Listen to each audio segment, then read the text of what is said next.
Olá, meus queridos e queridas, voltamos agora com o segundo bloco de prisões em flagrante. Vamos agora dar continuidade falando de uma outra modalidade de prisão, que é de prisão em flagrante, que é o chamado flagrante esperado. A gente acabou de falar, no finalzinho do último bloco, do bloco 1 da aula de prisões, sobre o flagrante preparado ou provocado. Agora, no segundo bloco, a gente inicia com o flagrante esperado. E qual é a situação do flagrante esperado? O flagrante esperado, veja só, acontece quando a polícia tem conhecimento da possível prática de um crime. Certo? Ela, diferentemente do flagrante provocado ou preparado, ela não prepara nem induz nada, certo? Ela apenas aguarda a sua execução. Aqui era para ser em amarelo, mas beleza, é assim mesmo. Vamos lá. Ela não prepara nem induz, ela apenas aguarda a sua execução. Então, nesse caso, é totalmente diferente. Veja só, aquela outra situação, os caras estavam lá provocando, rapaz, faz aí, faz isso, faz aquilo, só para pegar o cara com a mão na massa. Nesse caso, não. Nesse caso, chega até a autoridade policial a informação de que vai acontecer determinado crime. Obviamente que a polícia pode organizar uma estrutura para verificar que se aquilo realmente vai acontecer e se realmente vai acontecer, ela está preparada para evitar que o crime ocorra. Então, por exemplo, se chega a informação até a autoridade policial de que uma associação criminosa, um bando de criminosos vai ali fazer um grande assalto a um banco da cidade, e essa informação ela é apurada previamente pela autoridade policial, a polícia pode armar uma estrutura, uma equipe e barricadas e tudo, para que, se efetivamente isso vier a acontecer, eles consigam prender os criminosos. Isso é totalmente legal, não há nenhum problema nisso. Então, se a polícia sabe que fulano está planejando matar outra pessoa tal dia em tal local, eles podem ali tentar acompanhar aquela pessoa para ver se isso vai acontecer ou não. E quando tem o suposto criminoso tentar iniciar a execução, a polícia já está ali para evitar e para prender em flagrante, tá? Então, nesse caso, meus senhores, não há nenhuma ilegalidade. É o trabalho da polícia e a polícia tem efetivamente que fazer isso e proteger a nossa sociedade, tá bom? Agora, tem uma outra situação. Então, isso aqui, só para deixar claro, ele é totalmente legal, e temos a súmula 567 do STJ, que isso aqui caía geralmente em questões, cai até hoje, mas você precisa estar ciente dessa súmula, o que é que ela diz, que sistema de vigilância realizado por vídeo monitoramento eletrônico ou por existência de segurança no interior do estabelecimento comercial, por si só, não torna impossível a configuração do crime de furto. Porque o que é que acontece? Nós, hoje em dia, praticamente todas as lojas têm sistema de monitoramento por câmeras, Então você, querendo ou não, ou um sistema de segurança lá interno, e querendo ou não, você está dentro da loja e você está sendo filmado, você está sendo monitorado todo o tempo, certo? E aí o que é que acontece? Houve uma certa discussão antes disso ser sumulado. Olha, se o cidadão está sendo monitorado o tempo todo, se ele tentar subtrair ali, aqui é um celular, eu tento subtrair naquela loja um celular e eu já fui observado, eu vou simplesmente, quando chegar na porta, ser barrado e vou ser, preso ali pelo segurança daquela loja. Isso seria, diziam, um crime impossível, porque jamais poderia consumar, enfim, eu já estava sendo observado, enfim. Isso foi ultrapassado, tá? E a súmula deixou claro. Por si só, o sistema de vídeo monitoramento ou a existência de segurança no interior do estabelecimento, isso não vai, por si só, como já disse, tornar impossível a configuração do crime de furto, certo? Então, fiquem atentos aí à súmula 567 do STJ. súmula 567 do STJ. Sistema de vigilância realizado por vídeo monitoramento eletrônico por existência de segurança no interior do estabelecimento comercial, por si só, não torna impossível a configuração do crime de furto, tá bom? Então esse é o flagrante esperado quando há informação do possível crime, a polícia se organiza para que, se acontecer, ela conseguir evitar, tá certo? Agora, flagrante forjado, já está no nome, né, meus caros? Flagrante forjado, quando há uma armação contra alguém inocente, ele é ilegal. E o que é o flagrante forjado, tá? Flagrante forjado é simplesmente aquele típico caso, né, de a gente verificar, muitas vezes em filme, ou enfim, acontece também na vida real, não é só em filme não, que a polícia vai tentar fazer uma abordagem a um cidadão e planta algo ilícito, planta droga, planta uma arma ali ou no carro do cara, ou diz que o cara estava armado, e isso aí vai ser configurado no flagrante forjado, tá certo? Por quê? Porque o cidadão não tem nada a ver com isso, o cidadão não cometeu crime algum, ele é totalmente inocente. Lá no flagrante preparado, né, exatamente, no flagrante preparado, o que é que acontece? O cidadão, ele foi induzido e tal, e querendo ou não, ele agiu, ele teve alguma atividade ali, certo? Aqui, e lá também é ilegal, mas aqui é mais grave ainda. Por quê? Porque aqui o cidadão não tem nada a ver, não praticou nada, não concordou com nada, não quis participar de nada.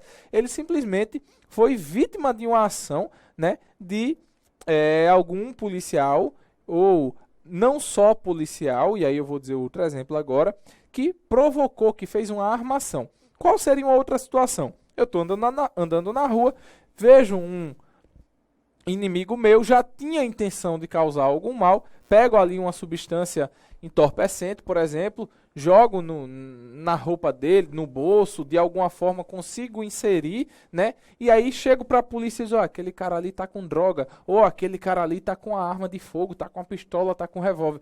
Quando a polícia chega lá e vai revistar, e o cara tranquilo, né? Porque até então não tinha nada, pensa que não, tem uma substância que é proibida, tem uma arma, tem alguma coisa com ele, na bolsa dele, por exemplo, no carro dele, e aí houve o quê? Um flagrante forjado, tá certo? O cidadão é inocente, então, correu um caso que o cidadão é inocente, alguém colocou alguma coisa para ele lá, esse é o flagrante forjado, ele é totalmente ilegal, não tem, ilegal, tá? Não tem o que se discutir.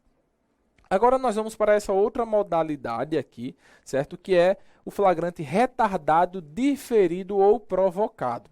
Meus amigos, muita atenção nesse tipo de flagrante, certo? É uma situação que vem sendo discutida, vez ou outra, nas provas da OAB, tá? E a gente não pode vacilar. O que é que acontece? Flagrante retardado, diferido ou provocado. A gente viu lá no comecinho da nossa aula, no bloco 1, que a situação do flagrante é que qualquer do povo pode e a autoridade policial deve prender. E eu falei até, ó, se a polícia está ali vendo uma situação criminosa, ele não pode dizer, não vou não prender. Ele deve prender, mas atenção, temos o flagrante retardado, diferido ou provocado. O que é que acontece nesse tipo de flagrante? Nós temos aqui uma situação em que, embora a polícia veja a prática de um crime acontecendo, ela pode, naquele momento, não prender em flagrante. Mas por que, professor, iria acontecer isso? Para deixar o povo embora impunemente? Não, pelo contrário. Para tentar investigar melhor a organização que tem por trás daquele crime. E isso acontece em casos específicos, em leis específicas. Por exemplo, crime organizado. Lei 12.850 de 2013. O artigo 8º da Lei de Crime Organizado diz o seguinte: consiste em ação controlada em retardar a intervenção policial ou administrativa relativa à ação praticada por organização criminosa ou a ela vinculada, desde que mantida sob observação e acompanhamento, para que a medida legal se concretize no momento mais eficaz a formação de provas e obtenção de informações. Então, a polícia já constatou que existe ali uma organização criminosa. Ela verificou que está acontecendo práticas de crimes. mas ela naquele momento inicial ou após ter ciência, ela resolve não agir, não prender. Por quê? Porque uma organização criminosa é composta por toda uma estrutura de agentes criminosos. Então ela diz, poxa, tem 5 pessoas ali praticando determinado crime. Mas essa organização é muito maior. Se eu prender esses 5 agora, eles podem ficar calados e a gente pode não conseguir descobrir os outros. Então o que é que acontece? Eu fico na famosa espreita. Eu começo a observar, investigar, mesmo sabendo que eles estão ali praticando crimes. Então a polícia vê um crime acontecendo e nesse caso específico, de uma forma excepcional, ela não vai ter o dever de já agir, prender ali. Não, ela vai analisando, vai estudando, né? E aí ela vai fazendo toda uma investigação para colher provas mais robustas, para entender melhor a organização daquela organização criminosa, certo? Então, nesse caso, um dos casos em que há esse tipo de flagrante retardado, postergado, né, é no caso de crime organizado, certo? Há uma outra situação que é no caso de tráfico de drogas. E está lá previsto na Lei 11.343 de 2006, que é a Lei de Tráfico de Drogas, né? E essa previsão vem tratada no artigo 53, inciso 2º, que ele fala o seguinte, veja só. Em qualquer fase da persecução relativa aos crimes previstos nesta lei, são permitidos, além dos previstos em lei, mediante autorização judicial e ouvido o Ministério Público, os seguintes procedimentos investigatórios. Inciso 2º diz, a não atuação policial sobre os portadores de drogas, seus precursores químicos ou outros produtos utilizados em sua produção, que se encontrem no território brasileiro, com a finalidade de identificar e responsabilizar maior número de integrantes de operações de tráfico e distribuição, sem prejuízo da ação penal cabível. Então, o que é que acontece? Nesse caso também é a mesma história, tá? A mesma história, mas tem uma previsão legal. Diz, olha, no tráfico de drogas, a polícia pode não agir naquele momento. Para quê? Identificar e responsabilizar maior número de integrantes de operações de tráfico e distribuição, sem prejuízo da ação penal cabível, tá certo? Então, é mais uma situação, então a gente viu que cabe no crime organizado, cabe no tráfico de drogas e cabe mais onde? Cabe na lavagem de capitais, Lei 9.603 de 98. Artigo 4º. Agora, isso aí foi incluído pela Lei 2.683 de 2012, tá? Essa redação aí. A ordem de prisão de pessoas ou as medidas assecuratórias de bens, direitos ou valores poderão ser suspensas pelo juiz, ouvido o Ministério Público, quando sua execução imediata puder comprometer as investigações. Então, resumindo, meus amigos, eu só quis trazer esses 3 porque são os 3 em que há previsão legal. Crime organizado, tráfico de drogas, lavagem de capitais. O que é que acontece? Se eu achar por bem, melhor nesse caso, aguardar um pouco e não prender em flagrante, aguardar um pouco o quê? Para analisar melhor, para entender melhor, para colher mais provas, para achar mais pessoas que estão praticando esse crime que não estavam naquele momento, tá? Para entender toda a estrutura, toda a organização, eu posso dar o chamado flagrante retardado, diferido ou provocado. Então, eu não prendo nesse momento, eu não ajo nesse momento, não atuo nesse momento prendendo ninguém. Certo? E aí a prisão vai acontecer depois, até mesmo por prisão temporária, por prisão preventiva, uma outra modalidade de prisão, tá certo? Então ele pode sim, e aí o policial que deixar de prender nessas hipóteses, ele não vai estar cometendo crime nenhum, porque apesar dele ter o dever legal, existem essas previsões legais também, tá certo? Agora veja só, vamos agora falar dos crimes que admitem flagrante.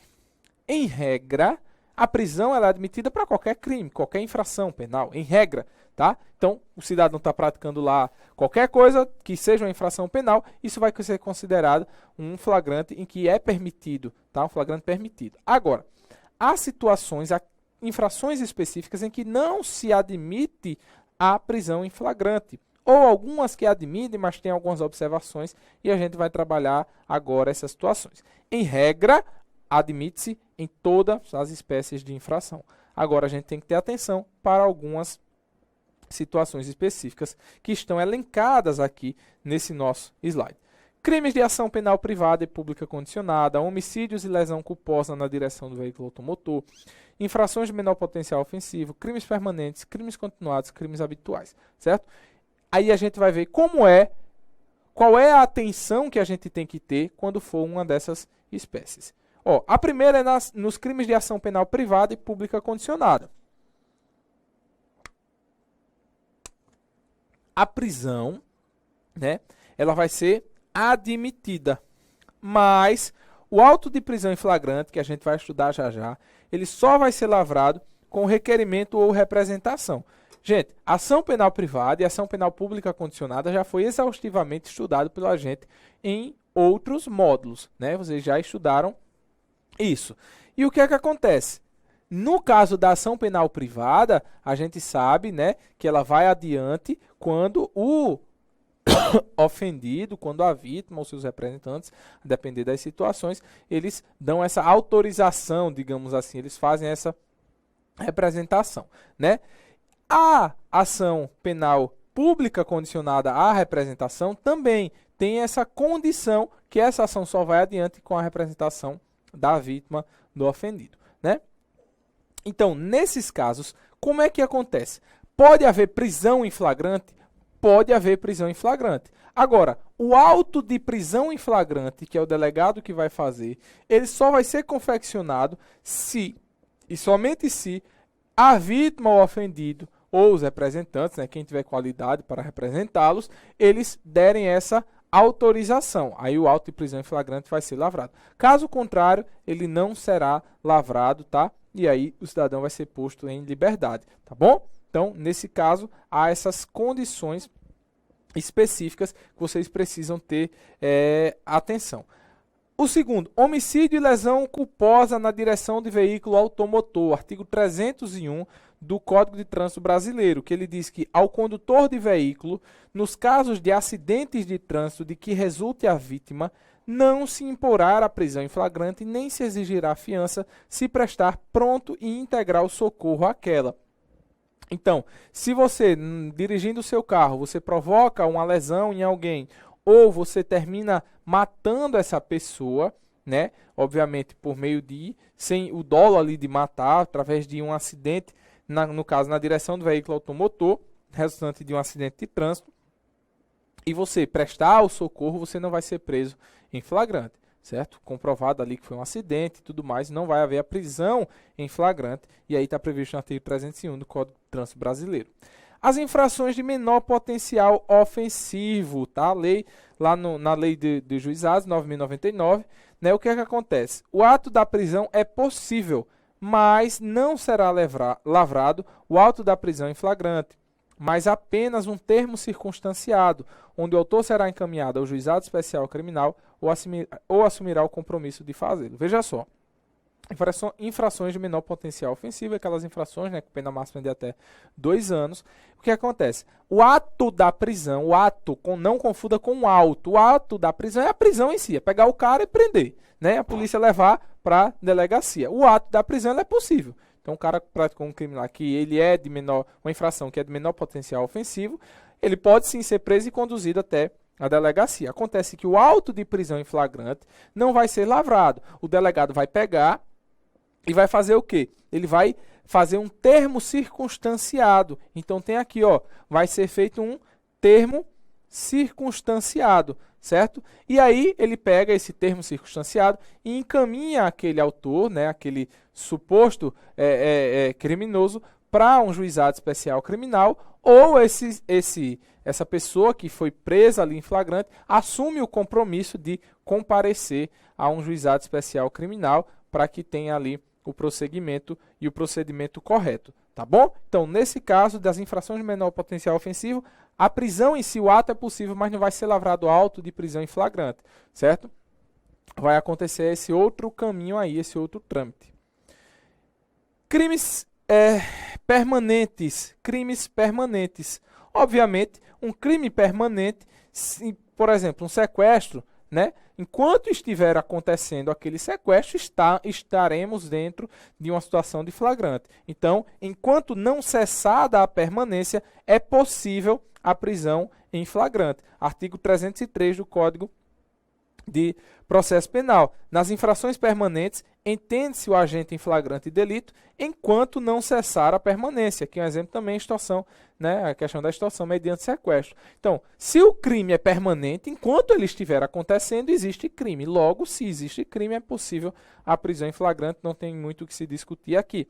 Crimes continuados. Cada ação isolada constitui um crime, é também possível flagrante. Como é o crime continuado, a gente sabe, lá vocês estudam nas aulas aqui de direito penal. Cidadão, em mesmas condições de lugar, tempo, espaço, modo, né, ele vai praticando, por exemplo, determinados furtos, nas mesmas circunstâncias, no mesmo local, no mesmo... o mesmo tipo do crime ali, em tese, né, o roubo, ou um crime contra o patrimônio, um furto, enfim, ele vai praticando. Acontece que, se ele pratica 1, 2, 3 ou 4 vezes, cada ato dele é um crime, então ele pode, obviamente, ser preso em flagrante. Tá? Isso aqui é uma coisa até lógica, mas é importante falar. O cidadão do crime continuado, se cada ato ali em que ele pratica é considerado, um ato isoladamente, é considerado crime, ele pode ser preso em flagrante sim, tá? Agora, existe uma outra situação, e aí distingue-se dos crimes continuados, que são os crimes habituais. Qual é o exemplo de crime habitual? Curandeirismo, tá? Nesse caso, não é possível a prisão em flagrante, porque o ato isolado é atípico. Então vamos pensar no ato de curandeirismo, tá? O cidadão lá, né, fazendo com a vítima naquele exato momento. Mas se eu pego um único ato desse, não vai configurar o curandeirismo, porque eu preciso que isso tenha uma certa habitualidade. Então, o cidadão que está praticando esse crime, ele pode responder. Né? Ele pode responder, pode ser condenado e tudo mais, até porque isso é crime. Mas o que a gente tem que ter a noção é de que o ato isolado, uma única vez, está lá, o cidadão receituando e fazendo alguma coisa, ele não vai ser considerado crime, porque esse ato isolado não é crime. Curandeirismo vai ser com a habitualidade. Então, eu não posso, nos crimes habituais, considerando que o fato, um ato isolado não constitui crime, não pode ter a prisão em flagrante, né? E aí, vamos lá. O que é o auto de prisão em flagrante? O que é que eu falei aí, que disse que ia falar depois? O auto de prisão em flagrante é um documento, tá, elaborado pela autoridade policial, onde consta todas as circunstâncias do delito e da prisão, tá? Então, é isso. Ele vai reunir num documento as circunstâncias do delito e da prisão. Qual é o prazo para isso? Ele deve ser lavrado no prazo de 24 horas a contar do ato da prisão. 24 horas a contar do ato da prisão, certo? E aí vamos ver como é que acontece isso. Artigo 290. Se o réu, sendo perseguido... Ah, tá, veja só. Essa situação é que a gente vai tratar também, porque é meio que, digamos assim, a competência, quem caberia fazer. Artigo 290 diz que se o réu for perseguido, passar ao território de outro município ou comarca, o executor poderá efetuar-lhe a prisão no lugar onde a alcançar, apresentando imediatamente à autoridade local, depois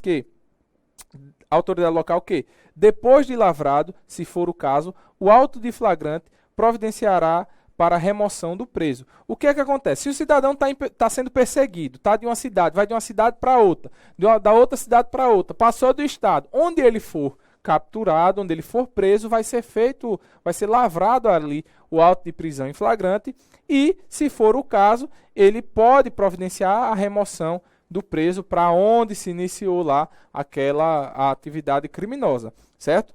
O artigo 308 diz que, não havendo autoridade no lugar em que se tiver efetuada a prisão, o preso será logo encaminhado ao lugar mais próximo. Então, veja só.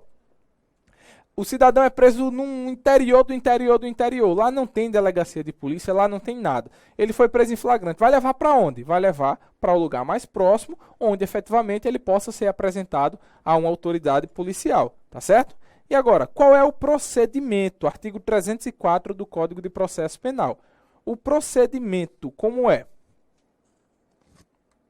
Apresentado o preso à autoridade competente, e aí vem de lá, ouvirá esta o condutor e colherá desde logo sua assinatura, entregando a este cópia do termo e recibo de entrega do preso.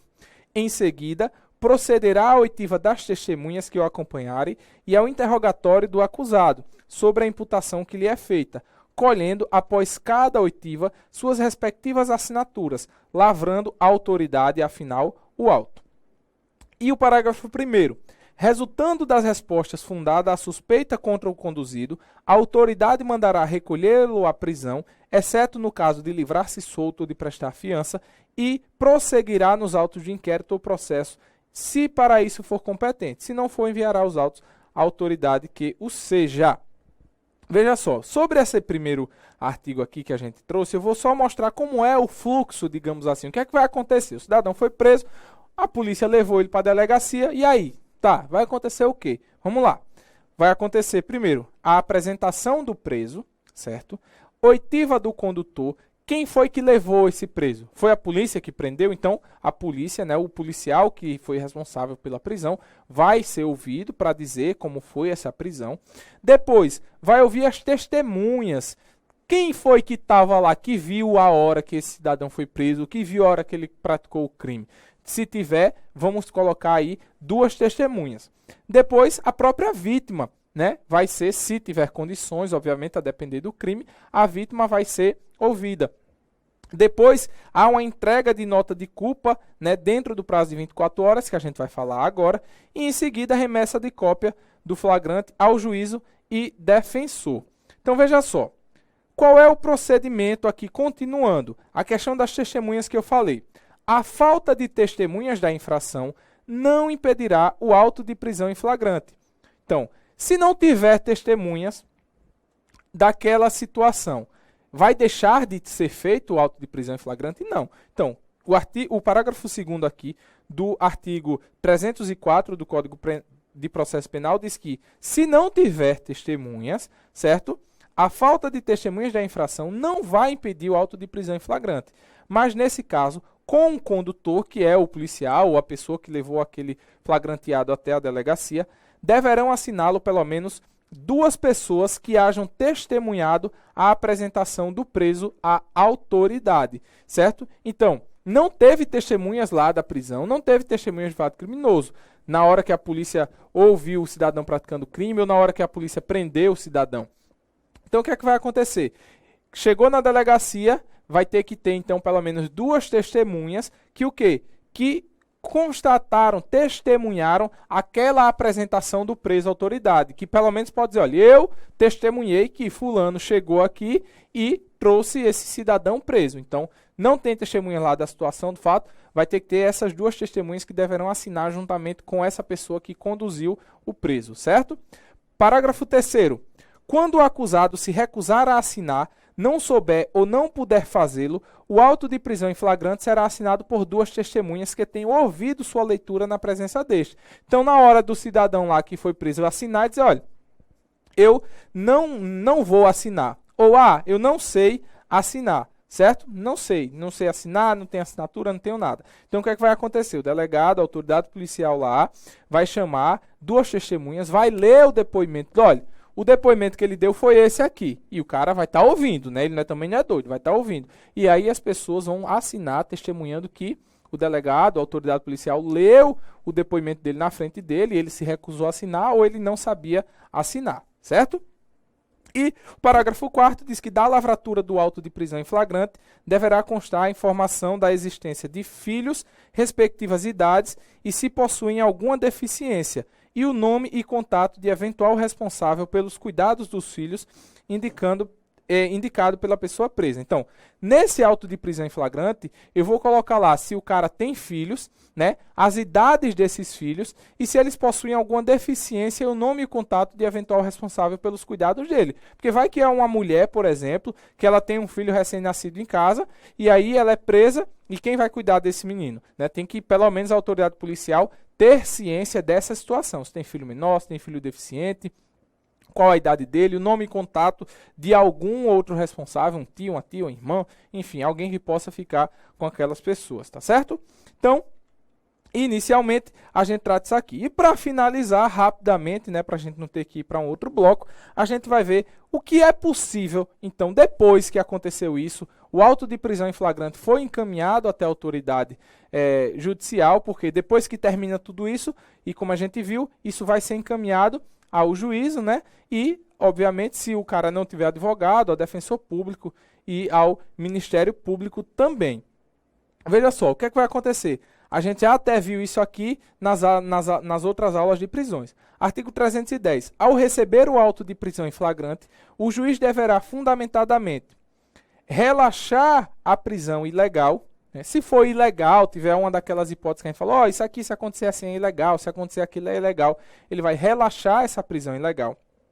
Ele pode converter a prisão em flagrante em preventiva, quando presentes os requisitos constantes do artigo 312 do Código de Processo Penal, se revelarem inadequadas ou insuficientes as medidas cautelares diversas da prisão, né? Ou ele pode conceder a liberdade provisória com ou sem fiança. Então, o que é que resumidamente ele pode fazer? Chegou o auto de prisão em flagrante, o que é que o juiz vai fazer? Se a prisão for ilegal, relaxa e solta o cidadão, né? Agora, ele pode também, legal ou ilegal a prisão, estando presentes os elementos lá da prisão preventiva, ele pode decretar a prisão preventiva, né, se ela for requerida pelo Ministério Público e desde que presentes os requisitos legais. Ou ele pode dizer, olha, não é caso de prisão ilegal, não é também caso de decretar a prisão preventiva, é caso de conceder a liberdade provisória, esse cidadão pode responder em liberdade, então nesse caso ele concede essa liberdade. Tá certo? E aí outra situação do parágrafo único, a gente já inclusive tratou nas outras aulas de prisões. Aqui foi só para você ter uma noção do que é que acontecia depois, né? Depois que o cidadão for preso em flagrante, o que é que vai acontecer depois? O delegado faz o auto de prisão em flagrante e encaminha para a justiça fazer isso daqui. Tá certo? Então, meus amigos, essa foi a aula de prisão em flagrante. Qualquer dúvida, coloca aqui no fórum de mensagens que a gente responde com o maior prazer. Pega o nosso material, dá uma revisada, qualquer coisa assiste de novo a aula ou manda aqui a dúvida para a gente esclarecer e você não ficar com nenhum questionamento e detonar na prova da OAB. Um forte abraço e bons estudos.